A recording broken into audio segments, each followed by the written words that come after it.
The trail boss kept a ledger in his saddlebag that nobody on the crew had ever seen, but everyone knew existed, and Nora Neville suspected every mistake she made went into it with the date and her name in his tight, unforgiving script. She had joined the drive 3 weeks back in Fort Worth, the only cook willing to take the job after the previous man caught pneumonia and died before the herd even crossed the Trinity River. 11 families had pooled their last cattle on credit, hoping this drive would save them from ruin, and the trail boss, Ryder Vance, carried that weight like a man hauling stones up a mountain.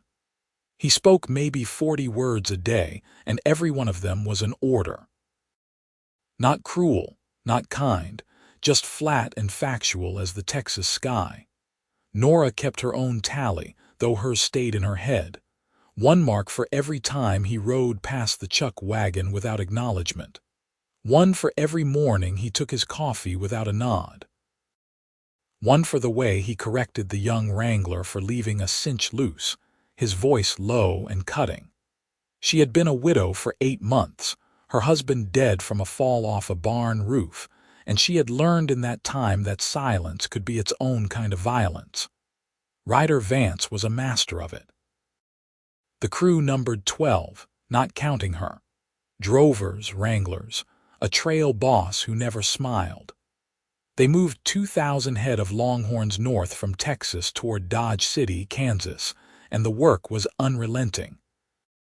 Nora rose before dawn to start the fire, made biscuits and bacon and coffee strong enough to strip paint, then packed the wagon and drove it ahead to the next camp while the herd plodded behind. By the time the men arrived at dusk, she had supper ready.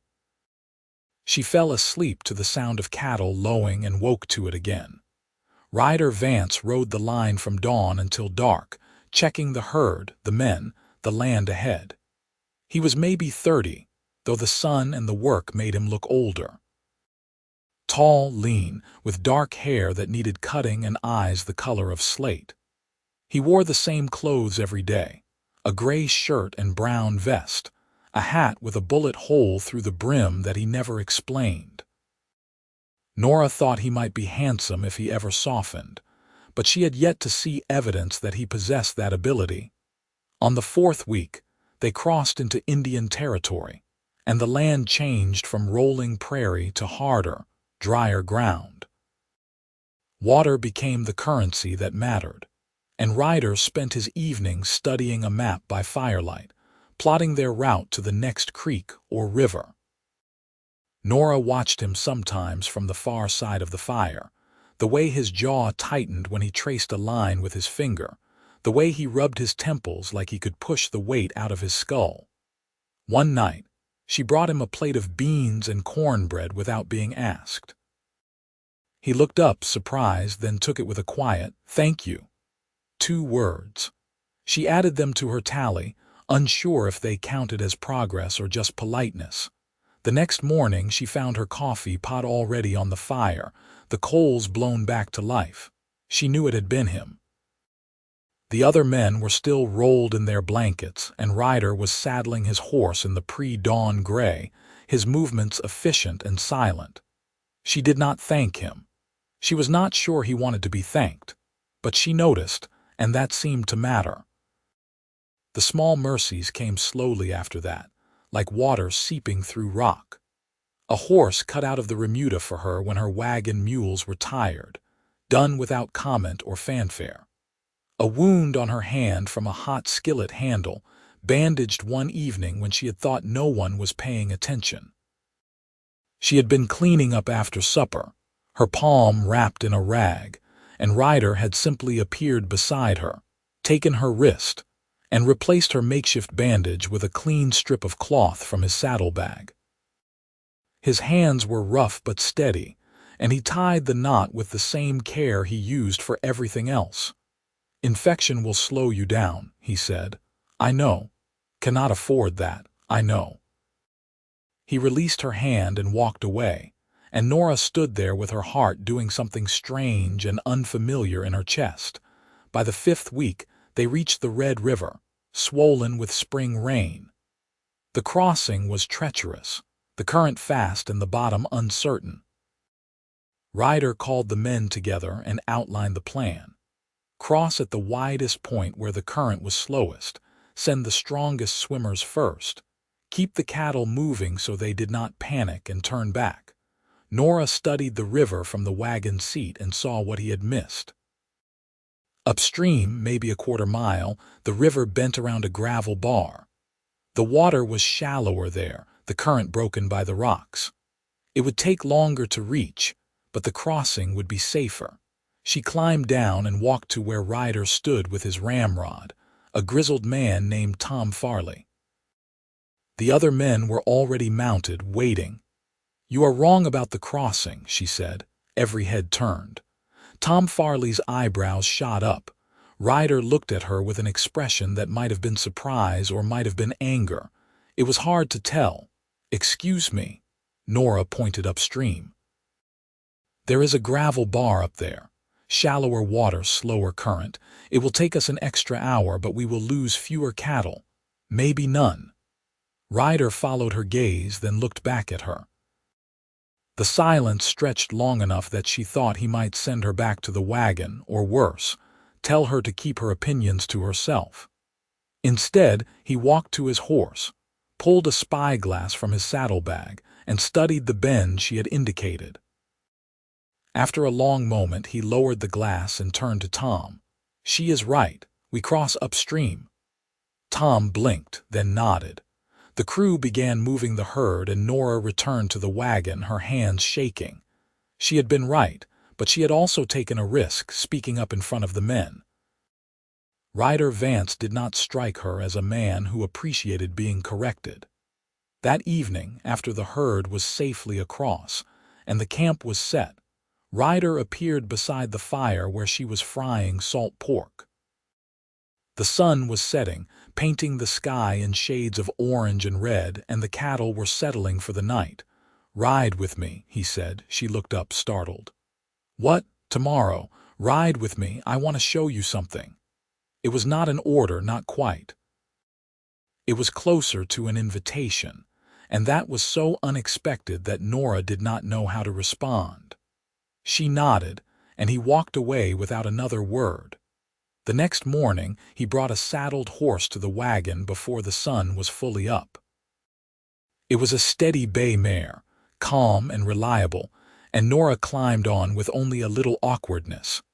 She had ridden as a girl, but not often since her marriage. Her husband had not owned horses, only mules for the plow. They rode out ahead of the herd, just the two of them, and the prairie opened up around them like a promise. The land was vast and empty, dotted with wildflowers and the occasional stand of cottonwoods near a creek. Ryder did not speak, and Nora did not push. She watched the way he sat his horse, easy and natural, like he had been born in the saddle. After an hour, he stopped at the top of a low rise and dismounted. Nora followed, and they stood side by side, looking out over the land. The herd was a dark smudge in the distance, moving slow and steady. "This is what I wanted you to see," Ryder said. His voice was quieter than usual, almost thoughtful. "The whole drive. From up here you can see how it fits together. The herd, the land, the men, all of it." Nora looked, and she understood.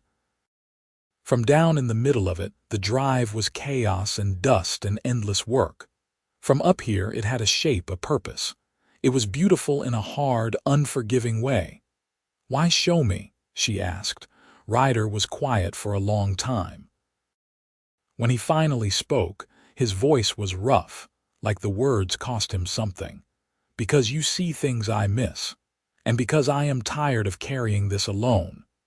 It was the most honest thing he had ever said to her, and Nora felt the last of her defenses crack. She had thought him cold, unfeeling, but she saw now that he was just a man trying to hold too much weight, afraid that if he let any of it go, everything would collapse. "You are not alone," she said. He looked at her then, really looked, and something shifted in his expression. Not quite a smile, but close. "I am starting to believe that. They rode back to the herd in companionable silence, and that night, Nora noticed the way Ryder lingered by the fire after supper, close enough to talk if she wanted. She did not push, but she stayed too, mending a torn sack and watching the flames. It was enough. The days blurred together after that, a steady rhythm of miles and cattle and campfires. Ryder began to ride beside her wagon sometimes, not saying much, just present. He asked her about her life before the drive, and she told him about her husband, a good man but restless, always chasing the next opportunity. The barn roof had been one more risk that did not pay off. "Do you miss him?" Ryder asked one afternoon. Nora considered the question carefully. "I miss the idea of him, the life we were supposed to have. But the man himself, I am not sure I knew him well enough to miss him properly. We were only married 2 years. Ryder nodded, and she saw understanding in his eyes. "I was engaged once," he said. "Long time ago." She decided she did not want a man who was gone 9 months of the year. "Cannot say I blame her." "Do you miss her?" "No, but I miss the idea of having someone to come back to." It was the saddest thing Nora had ever heard him say, and she reached across the space between her wagon seat and his saddle to touch his arm. He looked startled, but he did not pull away. "You will," she said. "Someday." He held her gaze for a moment, and she saw something flicker there, something that might have been hope. Then he tipped his hat and rode ahead to check the Point Riders, leaving Nora with her heart pounding and her thoughts in turmoil. She was falling for him. It was a slow, stubborn thing, built on small mercies and quiet moments, but it was undeniable. And she thought maybe he was falling for her too. By the time they reached southern Kansas, it was early June and the heat was relentless. The cattle were restless, the water sources fewer and farther between. Ryder pushed the herd harder, trying to make up time, and the tension in the camp grew thick. Men snapped at each other, and even Tom Farley, usually unflappable, lost his temper when a young drover let cattle stray. Nora kept her head down and did her work, but she watched Ryder carefully. He was thinner than when they had started, the weight of the drive carving him down to bone and gristle. He still kept his ledger, still rode the line, but she saw the exhaustion in the set of his shoulders. One evening, she made him sit down and eat a full plate, standing over him until he finished every bite. "You are no good to this herd if you collapse," she said. "Yes, madam," he replied, and there was the faintest hint of humor in his voice. "Do not madam me. I am not that much older than you." "How old are you?" 26. "You? 29. She had guessed close. "Then stop acting like you are 60 and carrying the weight of the world." "I am carrying the weight of 11 families. You are carrying the weight of this herd." "The families will carry themselves once we get there." He looked at her, and for the first time she saw something crack in his armor. "What if I fail?" Nora sat down beside him, close enough that their shoulders almost touched. "Then you fail." "But you have not failed yet, and I do not think you will. You are too stubborn for that." He laughed, a short, surprised sound, and Nora felt a surge of triumph. She had made Ryder Vance laugh. It felt like winning a war. 2 days later, everything changed. They had just crossed into Kansas proper, following the trail north toward Dodge City, when they encountered the quarantine line.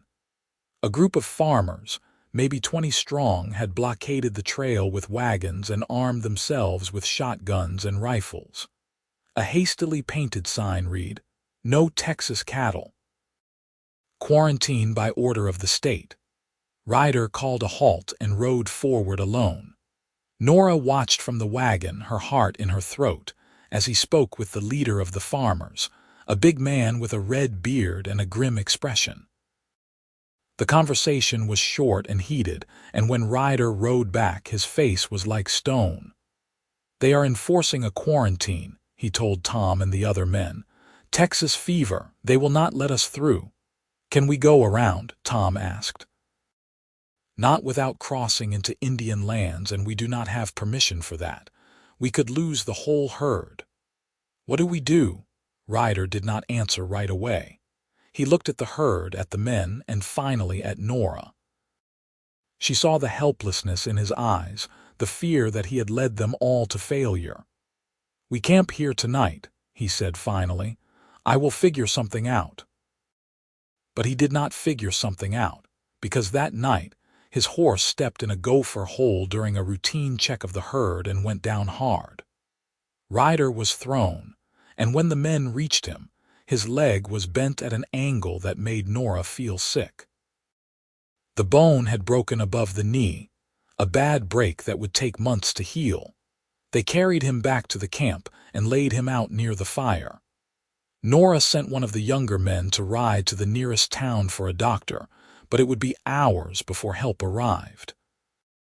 In the meantime, she did what she could, using splints and bandages to stabilize the leg. Ryder was pale and sweating, his jaw clenched against the pain, but he did not cry out. "The herd," he said through gritted teeth. "Tom, you have to take the herd." Tom shook his head. "I am a good ramrod, boss, but I am not a trail boss. I do not have the head for it." "Then who?" The men looked at each other, uncertain, and then Tom said, "The cook. She has been right about every call she has made. Let her do it." Every eye turned to Nora. She felt the weight of their gazes, the expectation and the doubt mixed together. Ryder looked at her too, and she saw the struggle in his face. He did not want to give up control, but he also knew they had no choice. "Can you do it?" he asked. Nora thought about everything she had learned over the past weeks.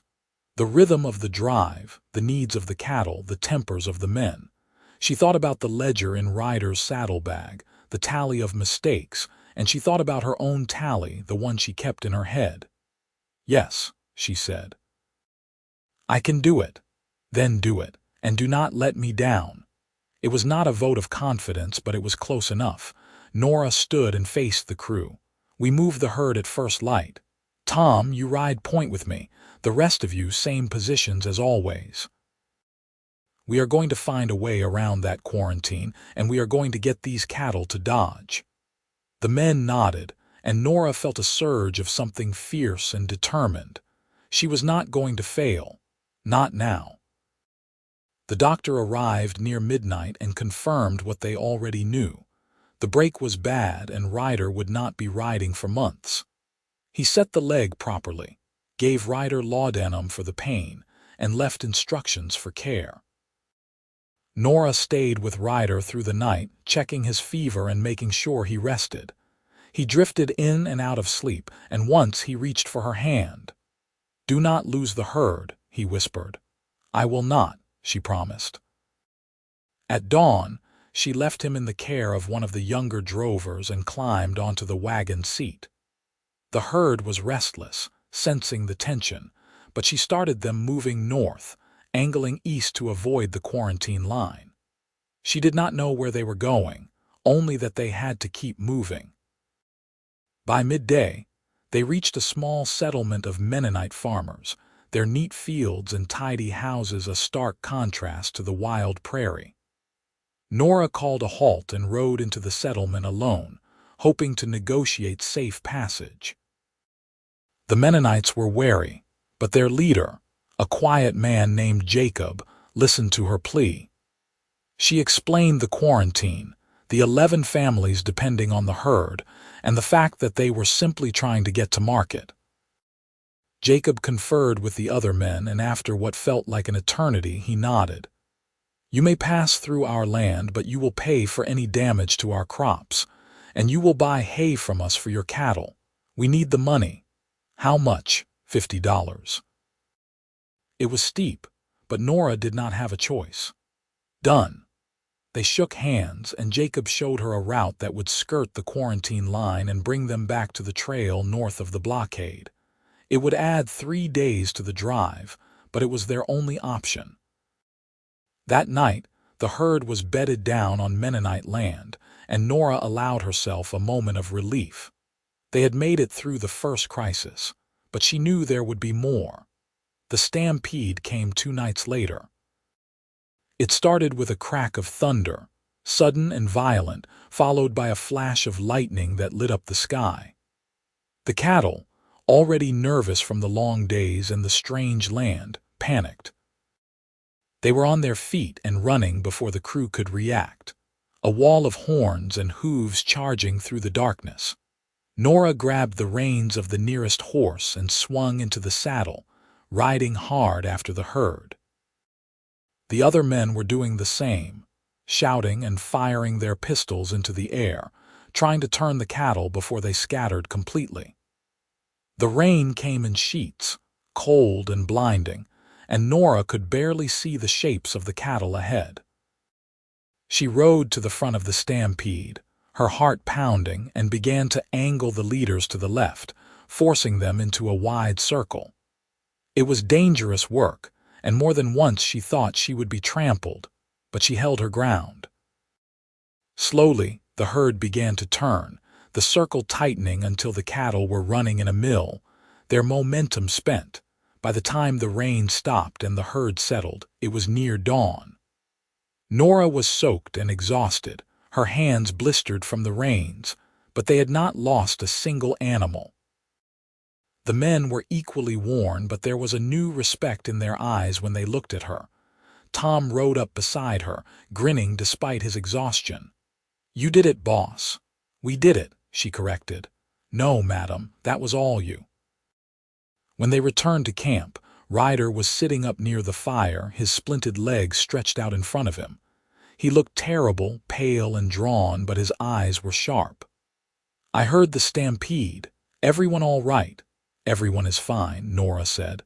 "Herd is fine, we kept them together."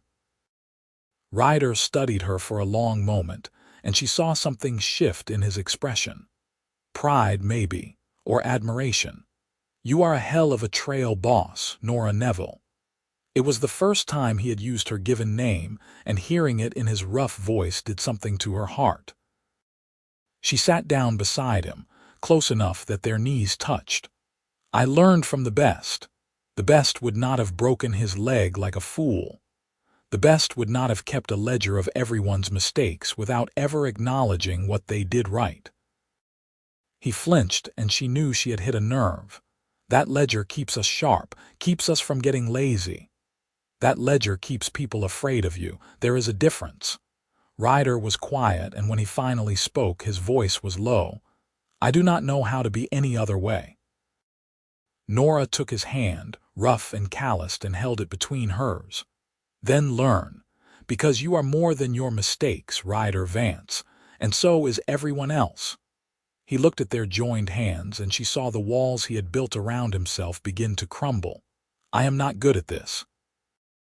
At letting people in, I know, but I am not going anywhere, so you have time to figure it out."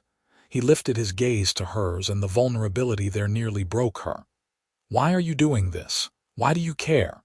"Because you are worth caring about, even if you do not see it yet." Ryder pulled her closer, his free hand cupping her cheek, and kissed her.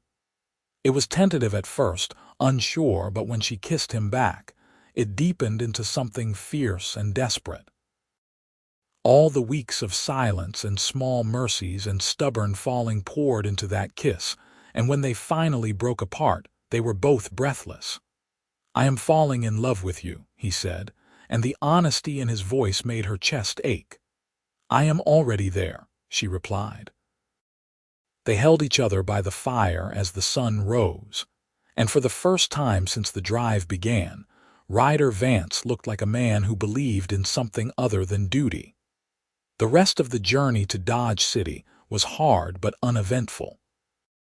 Nora ran the drive from the chuck wagon seat, making decisions and keeping the crew together, while Ryder heeled slowly in the back of the wagon. He chafed at the inactivity, but he also watched her work with something like awe. She was good at this, better than she had ever imagined, and he told her so. "You should run your own drive," he said one evening as they sat together under the stars. "Maybe someday. Right now I am just trying to get us to Dodge. You will, I have no doubt." They reached Dodge City in late June, and the herd sold for a good price, enough to pay back the 11 families and leave a profit for the crew.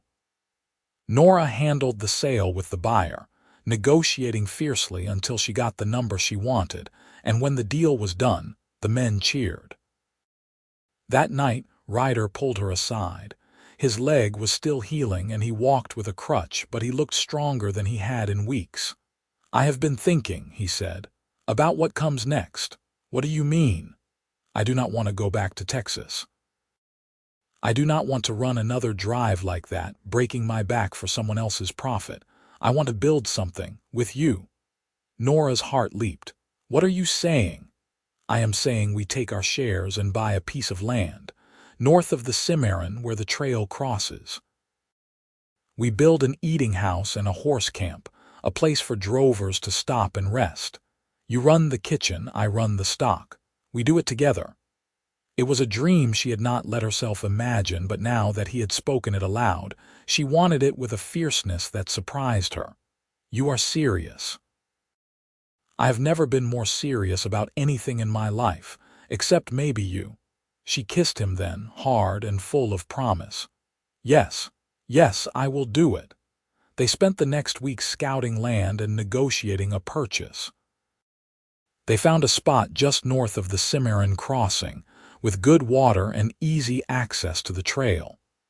There was a small cabin already on the property, enough to start with, and they began building an addition for the eating house.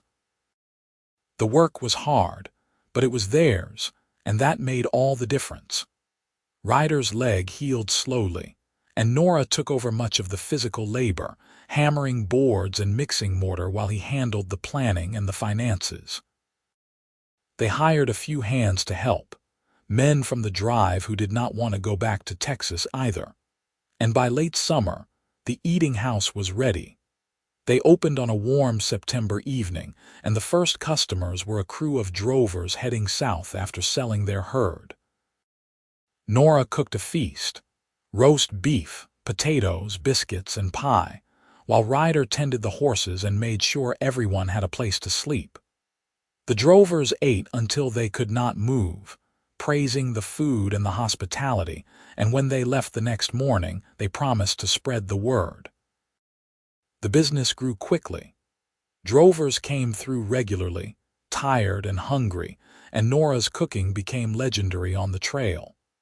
Ryder managed the horse camp, buying and selling stock, and his reputation as an honest dealer brought in even more customers. They worked side by side, building a life that was hard but satisfying, and every night they fell into bed exhausted and happy. One evening in early October, Ryder called a gathering. They had 40 drovers staying at the camp, and he asked them all to come to the eating house for supper. Nora cooked her best meal, sensing something important was about to happen, and when everyone was seated, Ryder stood at the head of the long table. He was not a man who liked speeches, but he cleared his throat and began. "Most of you know me. I ran drives for 10 years and I kept my mouth shut and my head down. I did not praise anyone because I thought that was how you kept a crew sharp, but I was wrong." He paused, and Nora felt her heart start to race. Ryder's gaze found hers across the room, and the love in his eyes was unmistakable. "This woman," he continued, gesturing to Nora, "saved my last drive. She ran it when I could not, and she did not just get the herd to market. She did it better than I ever could have. She is smart and tough and braver than anyone I have ever met. She is also the love of my life, and I do not care who knows it." The drovers cheered, and Nora felt tears prick her eyes. Ryder was not done. "I spent too many years keeping a ledger of mistakes, counting faults instead of seeing what people were worth. I do not want to live like that anymore. So I am starting now with her. Nora Neville, you are worth everything. You are worth this place, this life, and every bit of happiness I have found, and I am going to spend the rest of my days making sure you know it." He crossed the room and took her hands, pulling her to her feet.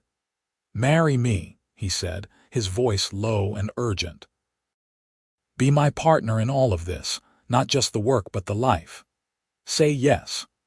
Nora could not speak through the tears, so she just nodded, and Ryder kissed her in front of 40 drovers who hooted and clapped and raised their glasses in a toast. They were married a week later in the small cabin, with Tom Farley standing as witness and a traveling preacher officiating. It was a simple ceremony, but it was theirs, and when Ryder slipped a plain gold band onto her finger, Nora felt like the luckiest woman alive. The years that followed were good ones. The eating house and horse camp thrived, becoming a landmark on the trail. Drovers came from as far south as Texas and as far north as Montana, and Nora's reputation as a cook spread across the West. Ryder proved to be a shrewd businessman, and together they built something that mattered. They did not have children, and that was a sorrow at first, but over time, Nora realized that the life they had built was enough. They had each other, and they had the satisfaction of work well done, and they had the respect of everyone who passed through their doors. Ryder never kept another ledger. Instead, he made it a point to tell people when they did something right, and the change in him was remarkable. He smiled more, laughed more, and the hard edges that had defined him for so long softened into something warmer. Nora loved him fiercely, and he loved her the same way, with a devotion that never wavered. On their 10th anniversary, they stood together on the porch of the eating house, watching the sun set over the prairie. The trail was quiet that evening, no drovers in camp, and they had the place to themselves. "You ever regret it?" Ryder asked. "Not going back to Texas? Not having a different life?" Nora leaned into him, his arms solid and warm around her shoulders. "Not for a single moment. This is the life I was meant to have. With you." He kissed the top of her head, and they stood there in the fading light. Two people who had found each other in the hardest of places and built something beautiful from it. The prairie stretched out before them, vast and endless, but they were no longer alone in it. They had each other, and that was more than enough. Ryder Vance had spent years believing that silence and criticism were the only ways to lead, but Nora Neville had taught him otherwise.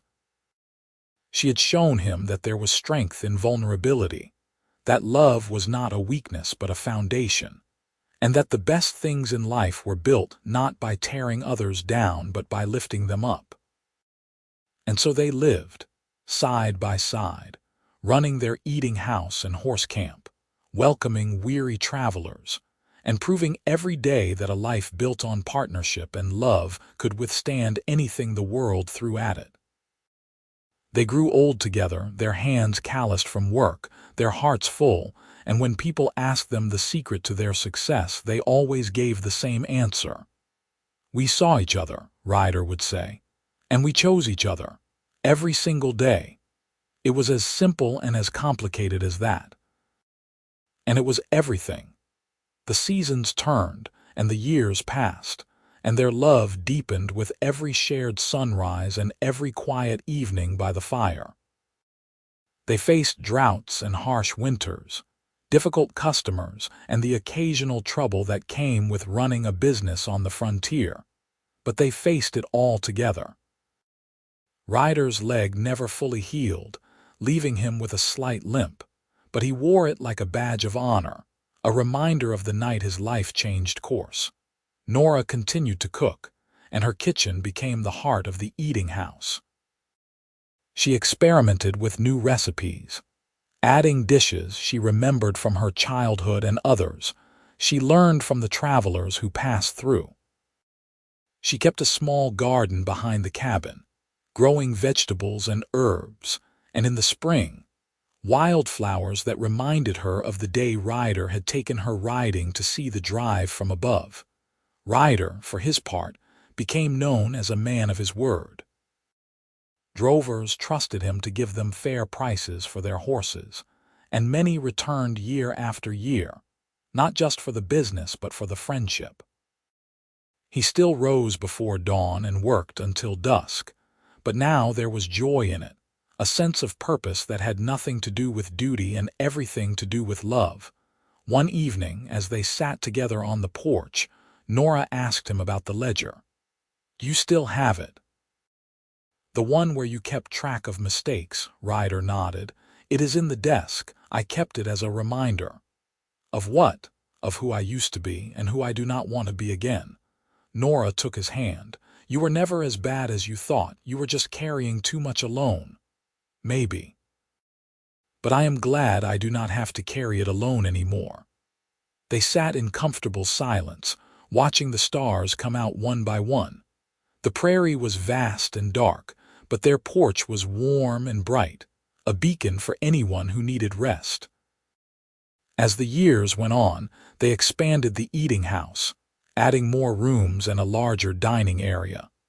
They hired a few permanent staff, including a young couple who reminded them of themselves, full of hope and determination. Ryder taught the young man about horses, and Nora taught the young woman to cook, passing on the skills and the stories that had defined their lives. They never forgot the 11 families who had trusted Ryder with their cattle all those years ago. Every spring, they sent a portion of their profits back to Texas, helping to fund the next generation of drovers. It was Nora's idea, and Ryder had agreed without hesitation. "We would not be here without them," he said. "It is only right that we give back." The gesture earned them even more respect, and their reputation as fair and generous people spread far and wide. They became pillars of the community, not just for drovers but for settlers and ranchers and anyone who needed a helping hand. On a warm afternoon in the spring of 1894, 10 years after they had opened the eating house, Ryder and Nora stood together at the edge of their property, looking out over the land they had built into something extraordinary.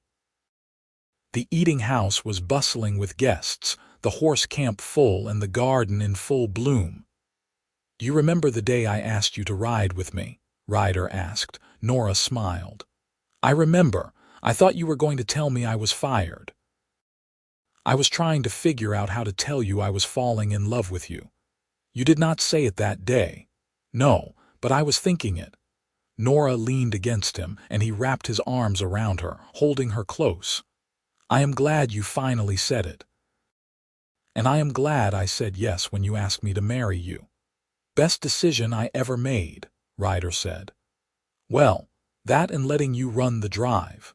She laughed, the sound bright and free, and Ryder felt a surge of gratitude so strong it nearly overwhelmed him. He had been a hard man, closed off and unforgiving, but Nora had cracked him open and shown him what it meant to truly live.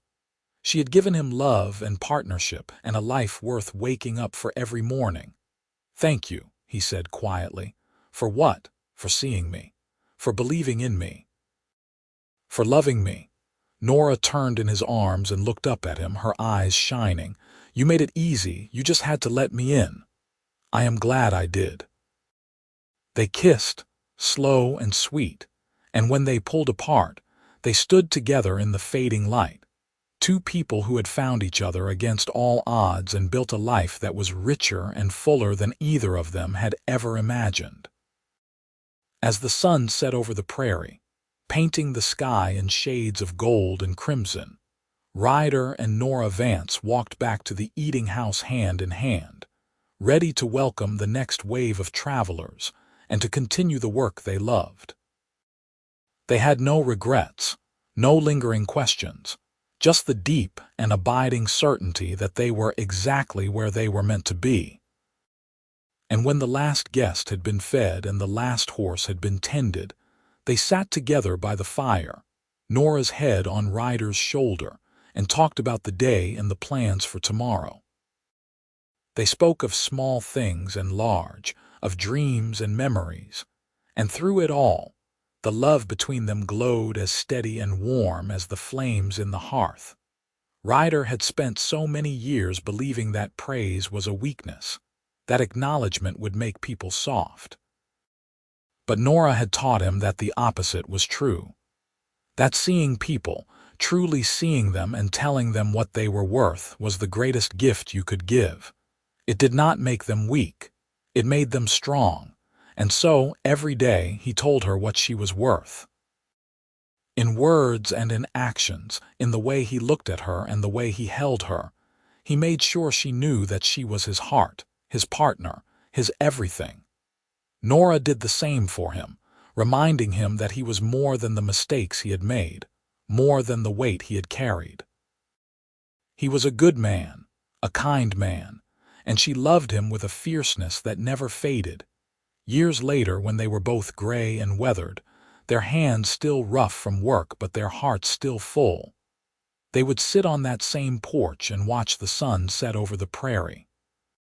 And they would remember the day that everything changed, the day Ryder Vance looked at Nora Neville and said, "Ride with me." It had been an invitation and a promise, and they had kept that promise every day since. They had ridden together through storms and sunshine, through hardship and joy, and they had built a life that was worth every moment. And when the end came, as it does for everyone, they faced it together, hands clasped and hearts at peace, knowing that they had lived fully and loved completely.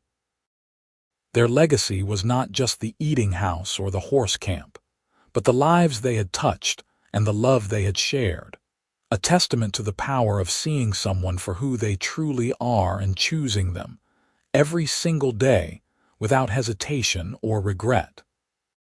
The eating house stood for generations after them, a landmark on the trail, and the story of Ryder and Nora Vance became legend.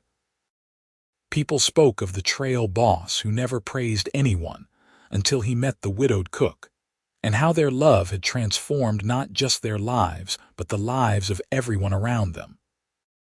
It was a story of second chances and hard-won happiness, of two people who had been broken by life and had found each other in the most unlikely of places. And in the end, it was a story of hope, proof that even in the hardest of times, love could flourish and grow, turning dust and struggle into something beautiful and enduring. The prairie was vast and unforgiving, but Ryder and Nora Vance had carved out a place of warmth and welcome, a home for weary travelers and a testament to the power of love.